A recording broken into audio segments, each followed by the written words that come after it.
issue a statement with respect to the examinations and other topical issues that are facing the sector, the education sector as we speak. That means all the way to the universities. So the Principal Secretary, State Department of Basic Education, the CEO of the Teacher Service Commission, I think they are represented here by one of our officers, the chair and members of the Council of NEC, the CEO of the Kenya National Examinations Council, the County Commissioner, all field officers, members of the media, ladies and gentlemen, good afternoon. After 4 weeks of the national examinations season, within which we administered the Kenya Primary School Education Assessment, otherwise known as KPSEA, and the Kenya Certificate of Secondary Education, KCSE, I'm pleased to inform the country that the 2024 Basic Education School Calendar has officially come to an end today with the conclusion of physics practical paper. The sector has gone through a number of challenges and successes this year. The unprecedented floods that delayed opening of schools and industrial action by our teachers and lecturers are part of those challenges. The ministry acknowledges the action from the teachers' unions, NAT, and KUPPET in ensuring the resumption of learning in our schools after we undertook negotiations with them. The two heads associations, KESHA and KPSEA, have been dependable during challenging moments. With the many hurdles, we made significant strides in shaping an inclusive, equitable, and innovative education system aligned with the Kenya's developmental goals and global standards. Allow me, ladies and gentlemen, to highlight the progress we have made, the challenges we faced, and the direction we are taking to ensure quality and inclusive education for every Kenyan child. The Kenya National Examinations Council, NEC, successfully administered 2 major national examinations this year. Number 1, KPSEA was conducted with 1,313,913 candidates in 32,573 examination centers across the country, supported by 617 distribution centers. 965,501 candidates sat for KCSE examinations in 10,754 centers, supported by 610 distribution centers. Despite heavy rainfall and insecurity in some parts of the country, no candidate was left behind. This includes reported 28 brave candidates who took the examinations from hospital settings. I wish to thank the multi-agency examination administration team comprising of officials from the Ministry of Education, Ministry of Interior and National Administration, Ministry of ICT, the Teacher Service Commission, and other stakeholders who have played a vital role in the efficient coordination of the examination season. Ladies and gentlemen, while the majority upheld the integrity, isolated cases of malpractice were reported. Investigations are ongoing and we remain committed to upholding the sanctity of our examinations. During the administration of the 2024 KCSE examination, 621 candidates out of 965,501, representing 0.064%, were reported to have been found engaging in examination malpractices mainly found with unauthorized written materials, mobile phones, collusion, sharing images of their question papers on social media, and impersonation. These cases were reported from 198 out of 10,754 examination centers, representing 1.841% of the examination centers. All the above cases are under active investigation, and stern action will be taken on the individuals found culpable of these examination malpractices.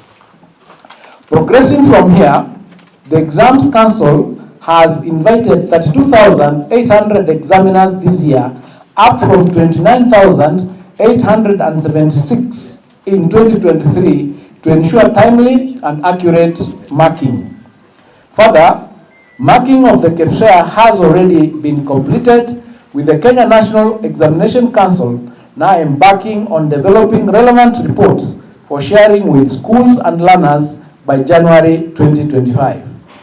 I wish to reiterate that the purpose of KPSEA is to monitor learner progression to facilitate any interventions that may be required at learner, school, or national level. Ladies and gentlemen, let me now address myself to the basic education subsector in general. On financing, the ministry has disbursed funds budgeted for capitation to ensure smooth operations in all our schools as follows: 65.2 billion for free secondary education, 35.3 billion for junior schools, and 9.36 billion for primary schools. Besides this, the government has set aside an additional 18 billion for the construction of grade 9 infrastructure. These investments are vital in bridging gaps and providing accessible, inclusive, relevant, and quality education for all our learners. To accommodate the learners transitioning to grade 9 in 2025, a need analysis was done and determined that the country required 16,000 classrooms. The Ministry of Education has initiated the construction of 18,000 classrooms nationwide as follows. Phase 1 was to deliver 3,500, and nearly all these 3,500 classrooms are complete. Phase 2 is to deliver 7,500 classrooms. These classrooms have commenced construction and will be ready by January 2025. The National Government Constituency Development Fund supporting the construction of an additional 6,800 classrooms is also ongoing. And additionally, 1 billion Kenya shillings has been allocated to Nairobi County due to its unique challenges in order to support this infrastructure. Apart from construction of classrooms, significant progress has been made to ensure a seamless transition to grade 9 under the competency-based curriculum. Number 1, there is textbook distribution which is on track and which is scheduled to be completed by December 2024. Over 46,000 intern teachers have been confirmed, and 20,000 new intern teachers are being recruited to junior schools. There are also 60,000 primary school teachers who have been retooled to teach in junior schools. These efforts will guarantee that learners in junior schools are equipped for a robust educational experience. Ladies and gentlemen, following the tragic fire at Hillside Indarash Academy, in which we sadly lost 21 lives, the ministry conducted a comprehensive safety audit of boarding schools. As a result of this exercise, 348 schools were deemed non-compliant during this assessment and will only operate as day schools from January 2025. Major concerns pointed out during the exercise also include dormitory safety, sanitation, fire equipment maintenance, and overall learner welfare. These measures demonstrate our commitment to ensuring a safe and conducive learning environment.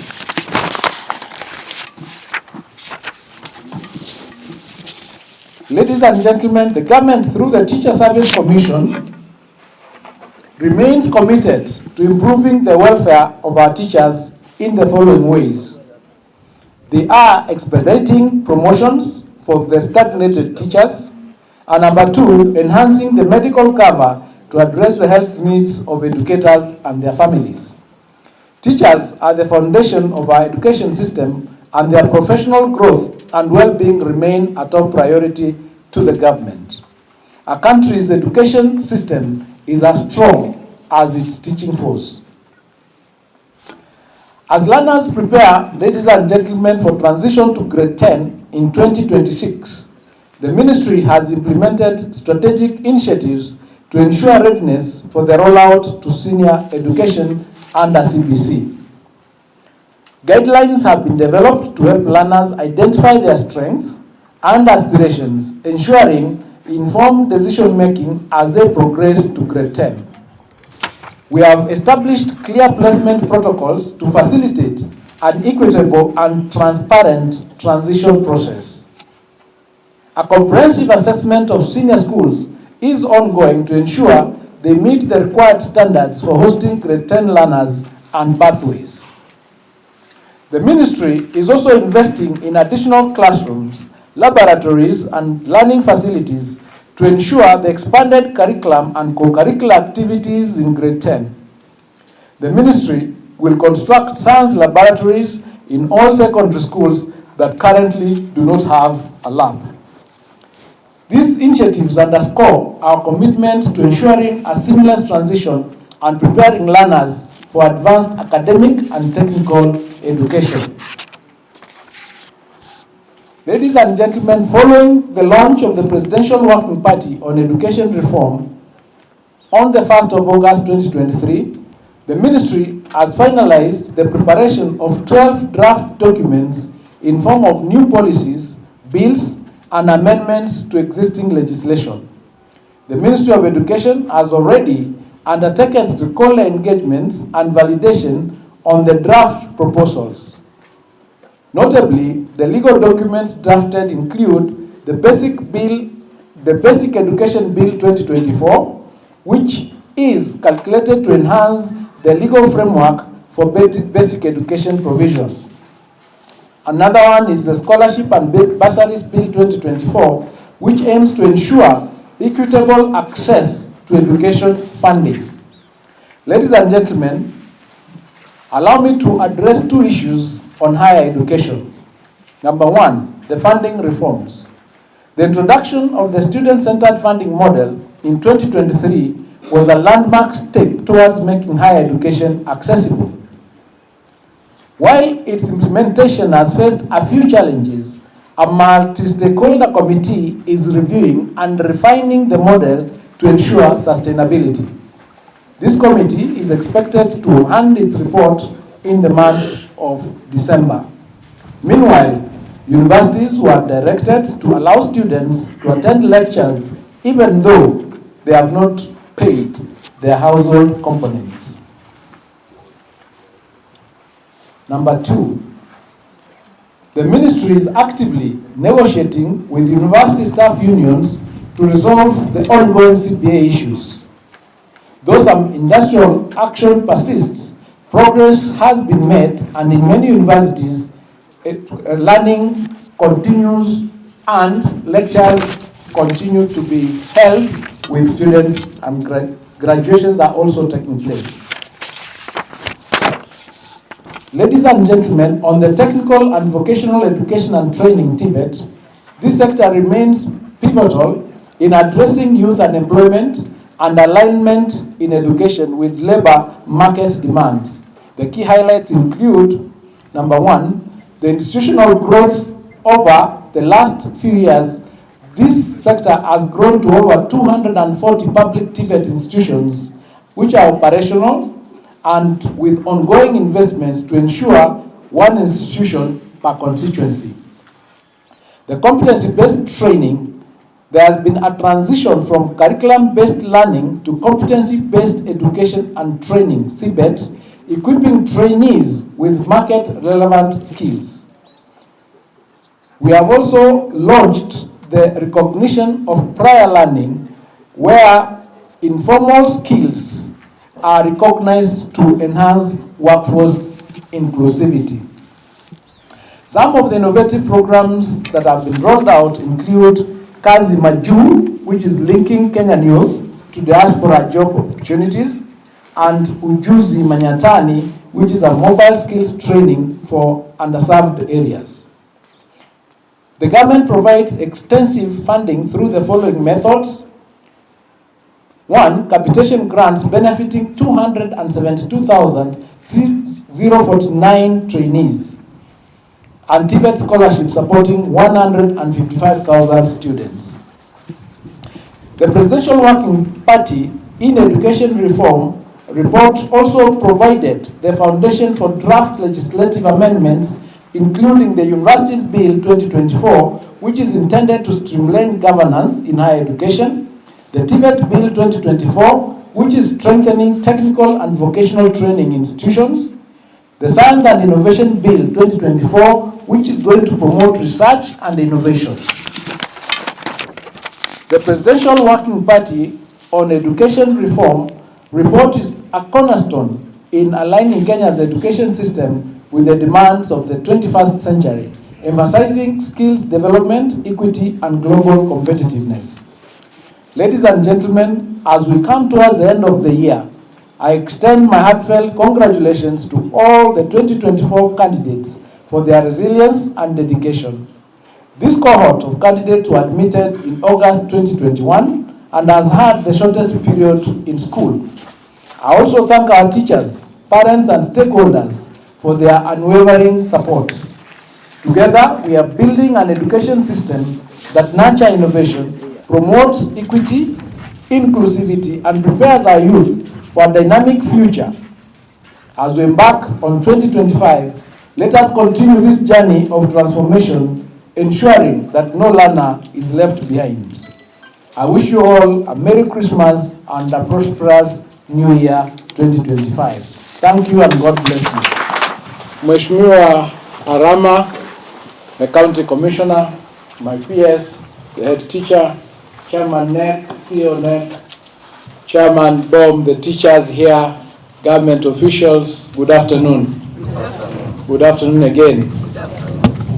Yeah, first of all, let me take this opportunity to just say thank you for hosting us here and for allowing us to come to this school in order for us to close the examination season. And in the morning, we had a function where there was a graduation in the National Defense University, Kenya. And I was there with the County Commissioner. And believe you me, things work in that sector. I noticed that everything from the gate, from the arrangement, even up to the tree planting. I don't know, Commissioner, whether you saw how the tree was decorated, the tree that was being planted.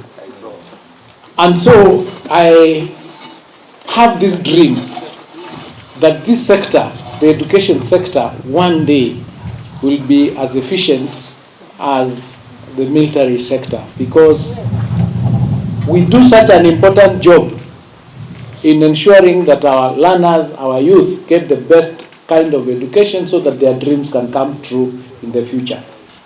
And so I am so gratified when I come, like I've come here today, and I saw the young learners who welcomed me. They are speaking very well, very confident, very good English.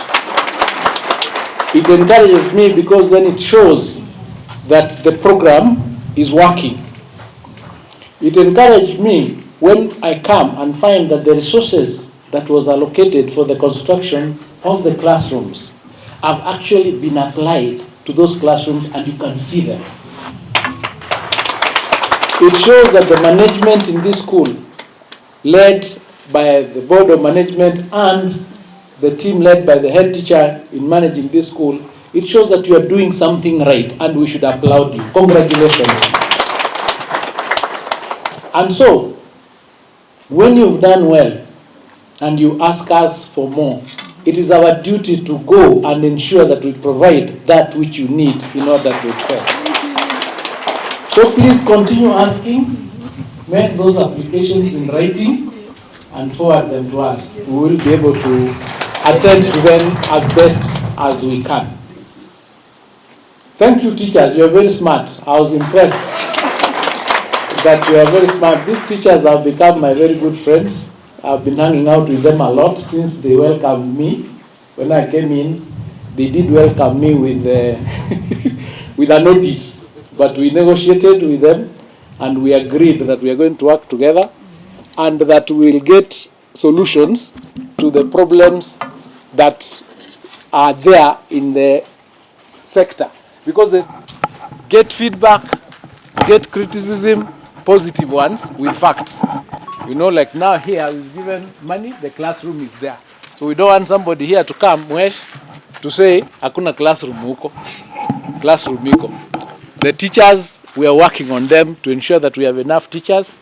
We are working on the issue of books. I know you are aware that the books have been distributed and will continue to be distributed until the 15th of December. And we've agreed with the head teacher and the deputy that we will remain in school to receive those books so that come January, the learners have their books. So in a nutshell, what we are saying is that we are not running away from the challenges that we have, but we are solving them one by one, day by day, so that by the end of it, our learners get what they deserve in the sector.